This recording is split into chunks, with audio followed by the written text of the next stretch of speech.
Bismillahirrahmanirrahim. Assalamualaikum warahmatullahi wabarakatuh. Waalaikumsalam warahmatullahi wabarakatuh.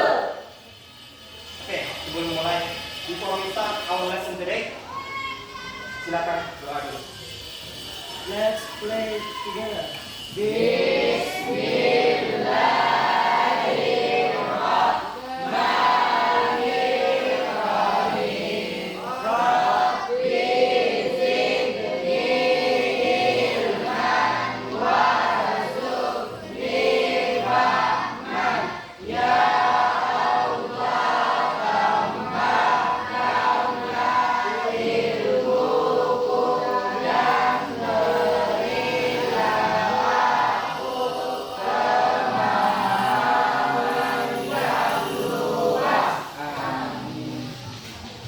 Okay, before we start our lesson, I will check the attendance list.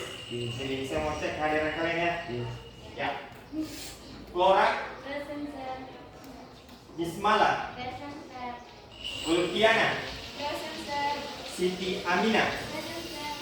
Liska Miranda, Present, sir. Baby, Present, sir. Cecep, Present, sir. Dika, Present, sir. Ramli, Alwan, Emma, Present, sir.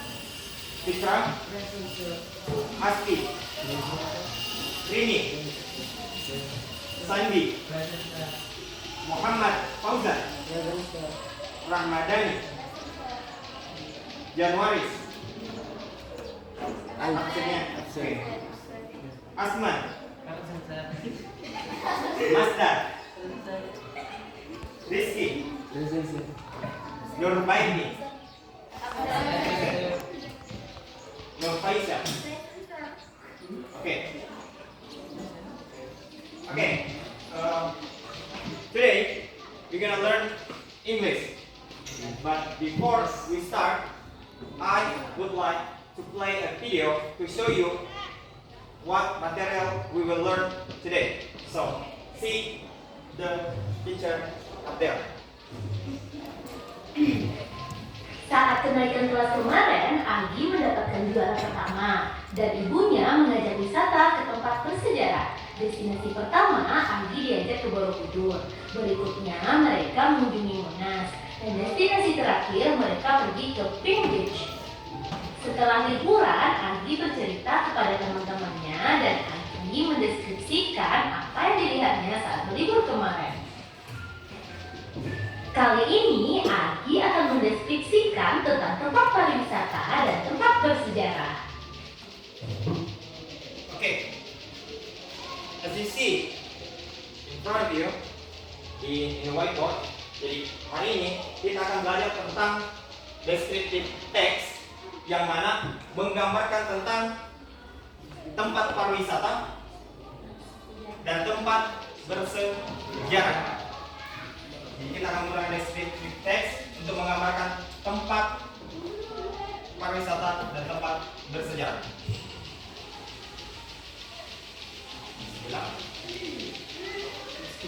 Descriptive text. Describing tourist attraction historical places. Jadi descriptive text ini kita gunakan untuk menggambarkan, menceritakan tempat turis yang menarik dan tempat yang bersejarah.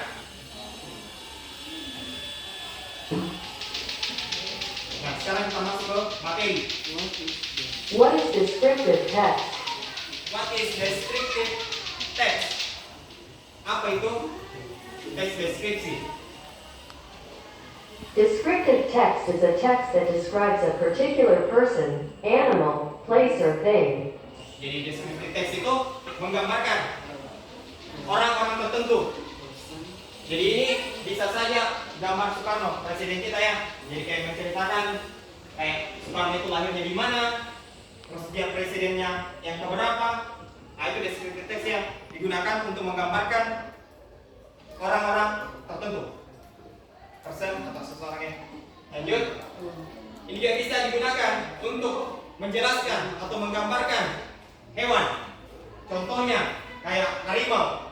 Harimau itu ditemukan di Sumatera dan di menjelang punah ya, karena dibunuh orang manusia, bulunya ya.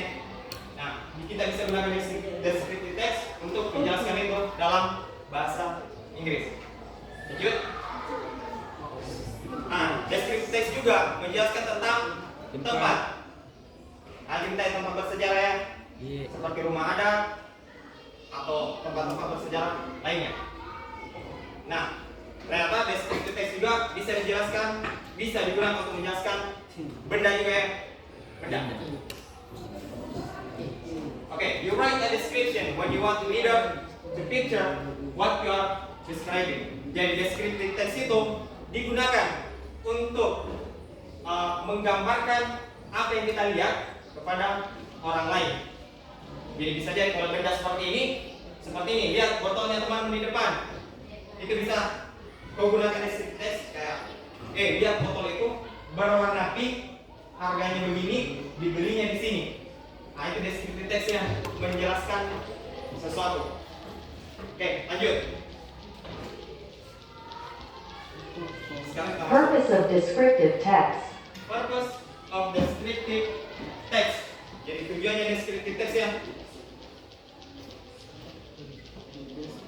To describe person, things, or places specific. Oke, menjelaskan, mendeskripsikan orang, benda atau tempat secara spesifik. Intinya, kalau menjelaskan ke manusia, ya fokusnya di manusia. Kalau menjelaskan hewan, berarti kita jelaskan si hewannya. Kalau menjelaskan benda, kita fokus sama si bendanya. Itu tujuannya descriptive text-nya. Oke, lanjut. There are two generic structure of descriptive text. Ada dua struktur descriptive text. First, identification. Pertama, identifikasi. This part introduces where or who the subject being described is. Jadi di sini, bagian ini menjelaskan siapa atau subjek yang digambarkan. Nah, lihat, ini subjeknya ya, Candi Borobudur. Nah, ini teksnya. Nah, ini Borobudur is one of historical buildings in Indonesia. It is considered to be the world's largest Buddhist temple for its size, 15,129 meters 2, and height, 34.5 meters. It is located in Magelang, Central Java. Not only it became a well-known tourism destination to a lot of travelers around the world, heritage site. oke. Jadi identifikasinya dan subobjek ini, jadi Borobudur itu salah satu bangunan bersejarah Indonesia yang mana diperkirakan tempat tempel dari Buddhis terbesar dengan ukuran 1529 meter punya sangkar dan tingginya 34,5 meter punya sangkar. Dan dia terletak di Magelang, Jawa Tengah. Ini Magelang, sentra Jawa itu Jawa Tengah, dan menjadi tujuan wisata terkenal pelancong dunia. Karena ini situs warisan dunia ya. Oke, kita lanjut ya, kedua. Second, description. Yang kedua, description. This part shows the detailed description of subject. It may include the information about the appearance or qualities of. Jadi di sini part keduanya menjelaskan lebih detail tentang subjeknya. Borobudur Temple consists of 6 square floors and 3 circular floors which arranged accordingly and make it to be stair-like layers that you have to climb one by one to reach the top of the temple. In the middle of the floor, you will find small stairwell with couples of stairs connecting each floor that you can use as a passage to go to the top. On each level of the floor, there are a lot of relief panels and Buddha statues spread around it. Based on the data, there are 2.672 panels and 504 statues in total. There is a dome located on the top center of the temple and is surrounded by 72 Buddha statues, each seated inside a perforated stupa. It is said that, If you place your hand into the stupa through one of its hole and you can touch the Buddha statue, you will be able to make one of your dream come true. Oke, saya artikan ya. Jadi, Candi Borobudur ini terdiri dari 6 lantai persegi dan 3 lantai melingkar yang disusun sedemikian rupa dan dibuat seperti tangga berlapis. Ini ya, stairs like layers. Oke, Anda akan menemukan tangga kecil dengan pasangan tangga yang ke atas di setiap lantai yang dapat Anda gunakan sebagai jalan menuju ke atas. Dan di setiap tingkat lantainya terdapat panel relief patung Buddha yang tersebar di sekelilingnya. Oke, lanjut. Language features of descriptive text. Oke, sekarang kita masuk ke penggunaan. First, using simple present tense. Jadi untuk menggunakan descriptive text kita menggunakan simple present tense. Second, using adjectives and adverbs. Yang kedua, kita menggunakan adjektif ini adalah kata sifat, adverb ini adalah kata keterangan. Third, using present passive voice. Yang ketiga, kita menggunakan passive voice. Present. Jadi untuk penggunaan simple present kita gunakan fungsinya subjek, verb 1, objek, and verb, kata keterangan. Yang kedua, subjek, I, you, they, we, verb 1, objek, dan adverb. Yang ketiga, she, he, it, verb 1 tambah es, objek, dan adverb. Contohnya, For example. penggunaan simple present. First, using simple present tense. Nah, penggunaan simple present tense di sini, lihat ya, Borobudur is. Nah, is-nya di sini yang menjelaskan kalau kita menggunakan descriptive tense untuk menjelaskan sebuah tempat, berarti kita menggunakan simple present tense. Lanjut. Borobudur is one of historical buildings in Indonesia. Yang kedua, Borobudur Temple consists of 6 square floors. jadi Borobudur di sini persis. Nah, di sini simple presentnya. Lanjut. If you place your hand into the stupa through one of its hole and you can touch the Buddha statue, Jadi artinya ini, jika kau taruh tanganmu di dalam lubangnya ini, apa doa kalian terwujud ya berdasarkan keterangan ini ya. Dan kalau udah, oke lanjut. Fungsi adjektif. Nah, sekarang kita masuk contoh sifat dan kata keterangan. Contohnya, jadi dalam penggunaan descriptive text kita menggunakan kata sifat yang mana di sini adalah historical, sejarah ya. Terus masuk well known, diketahui. Terus masuk kata keterangannya di sini. Letaknya Borobudur di sini adalah di Indonesia, kata keterangannya. Terus masuk lagi in Magelang. Jadi tempatnya ini ada di Magelang. Terus ini salah satu di UNESCO. UNESCO ini organisasi dunia ya. Lanjut. On each level ada top center. Ya, lagi. Sekarang yang terakhir present passive voice. Jadi di sini ada kalimat aktif, ada kalimat pasifnya. Contohnya, it is considered. Jadi kata present yang ditambahkan dengan verba 3. Borobudur Temple is also include di sini adalah verba 3. Dome located di sini adalah verba 3. Lanjut. Nah, di dalam penggunaan descriptive text kita menggunakan kata-kata seperti ini. Ada amazing, crowded, historical, stunning, ancient, interesting, pleasant, quiet, remarkable. Oke, karena sudah saya jelaskan, sekarang kita masuk ke soal yang mana saya ingin lihat sejauh mana kalian mengerti penjelasan saya tadi ya. Oke, dengar ya. Maimun Palace is a tourist destination in North Sumatra which has historical and cultural values. Jadi, Istana Maimun merupakan tempat wisata di Sumatera Utara yang memiliki nilai sejarah dan budaya. Berlokasi di jalan. Mana jalan ini? Jalan. Oh nih, Brigade Katamsa, Aur, Medan. Oh, Medannya. Oke, lanjut. Located at Jalan Bridge in Katamso, Alur, Medan, this palace is iconic to Medan. The building stands on an area of 2,772 meters and is the heritage of the Delhi Sultanate. It was designed by an Italian architect and built in 1888 under the rule of Sultan Mahmud al-Rashid Perkasa, Jadi, the Sultan of Delhi. Oke, bangunan ini berdiri dari 272 meter dan merupakan peninggalan Kesultanan Delhi dan dirancang oleh arsitek dari Italia, ini Italianya, di bawah pengaruh Sultan Mahmud al-Rashid Perkasa, Kesultanan Delhi. Lanjut.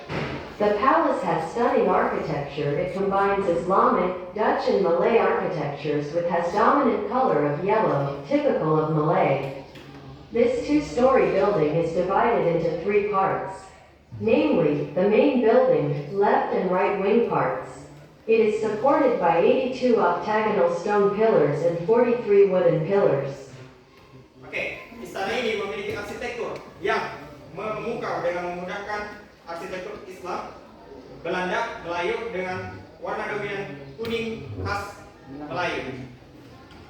The first floor displays antiques such as old furniture and ornaments, while the second floor is used as the residence of the Sultanate families. There are 13 rooms on the second floor, 7 of which are in the main building, 3 rooms in the left wing part and 3 other rooms in the right wing part. Jadi lantai pertamanya ini bangunan menampilkan barang-barang antik seperti furnitur, ornamen tua, sedangkan lantai keduanya digunakan sebagai tempat tinggal keluarga kesultanan. Terdapat 13 kamar di lantai 2, 7 diantaranya berada di bangunan pertama, 3 kamar di bagian sayap kiri dan 3 kamar lainnya di bagian sayap kanan. Oke, sekarang kita masuk ke soal. What is the purpose of the text? What is the purpose of the text? A. To relate Delhi Sultanate. B. To entertain readers. C. To describe a palace architecture. D. To describe a palace architecture. E. To relate a person's trip to Maidan. Oke, perhatikan ya. To relate Delhi Sultan, untuk menghubungkan Kesultanan Delhi. Terus B, untuk menghibur pembaca. C, untuk menggambarkan arsitektur istana. D, untuk menggambarkan arsitektur istana. E, untuk menceritakan perjalanan seseorang ke Medan. Oke, kembali lagi ya. Ceritanya ini dia menjelaskan tentang bangunan ini di mana, dibangunnya di mana, besarnya bagaimana, siapa yang membuat, didesain oleh siapa, dan luasnya bagaimana dan isinya bagaimana. Jadi menurut kalian, kalau menjelaskan seperti itu, jawaban yang tepat yang mana? C. Apakah A, menghubungkan Kesultanan Delhi, B, menghibur pembaca, C, menggambarkan arsitektur istana, D, menggambarkan arsitektur istana, atau E, menceritakan perjalanan seorang ke Medan? C. Oke, kunci semua jawabannya. Entah A, B, C, atau D. Ternyata jawaban the true answer is C. Oke, jadi tujuannya teks ini dia gambarkan besarnya bagaimana, siapa yang menggambar, letaknya di mana, isinya bagaimana. Ternyata untuk menggambarkan bagaimana arsitektur si bangunan. Oke, sekarang kita pindah ke soal kedua. Soal terakhir. Dari teks kita tahu bahwa saya sudah perhatikan tadi toh. Dia jelaskan ini. Oke, langsung saya artikan ya. A. A. Maimun Palace is the heritage of Delhi Sultan. Istana Maimun merupakan peninggalan Kesultanan Delhi. Kalau B, Istana Maimun dirancang oleh Sultan Delhi. Kalau C, Istana Maimun meliputi area seluas 272 meter persegi. Sementara D, Istana Maimun merupakan bangunan 3 lantai dengan 2 bagian utama. Nah, berdasarkan cerita tadi, dia ceritakan misalnya bagaimana, siapa yang mendesain, isi bangunannya bagaimana, terus di bawah pengaruh siapa. Nah, menurut kalian jawaban yang tepat yang mana? Saya ulang ya. A di sini, Istana Maimun merupakan peninggalan Kesultanan Delhi. Yang B, Istana Maimun dirancang oleh Sultan Delhi. Kalau C, Istana Maimun meliputi area seluas 272 meter persegi. Kalau D, merupakan bangunan 3 lantai dengan 2 bagian utama. Oke, kita bahas satu-satu ya. Kalau bagian D merupakan bagian 3 lantai dengan 2 bagian utama. Kan judul soalnya dengan teks ini kita tahu bahwa kalau cuma D itu kurangnya, memang betul tapi cuma kurangnya. Terus kalau C, istana merupakan area 272, berarti ini cuma satu paragraf dia bahasnya, berarti kurang tepat. Bagian D dirancang oleh Sultan Delhi. Salah ya, yang desain di sini orang Italia. Berarti jawaban yang tepat adalah A. Oke. Dan jawabannya adalah A ya. Nah, sekarang kesimpulannya, jadi descriptive text di sini bisa kalian gunakan untuk menggambarkan sebuah tempat. Tempatnya entah itu bersejarah atau bagaimana. Terus bisa ini tempat bersejarahnya. Juga bisa digunakan untuk menjelaskan seseorang, entah itu kakakmu, bapakmu, saudaramu. Descriptive text bisa digunakan ya. Terus lanjut untuk hewan. Nah, ini harimau Sumatera bisa kau jelaskan ya kalau dia di ambang perkebunan karena bulunya yang dikejar ya. Oke. Dengan ini materi tentang descriptive text selesai. Thank you for coming. See you next week. Assalamualaikum warahmatullahi wabarakatuh. Waalaikumsalam.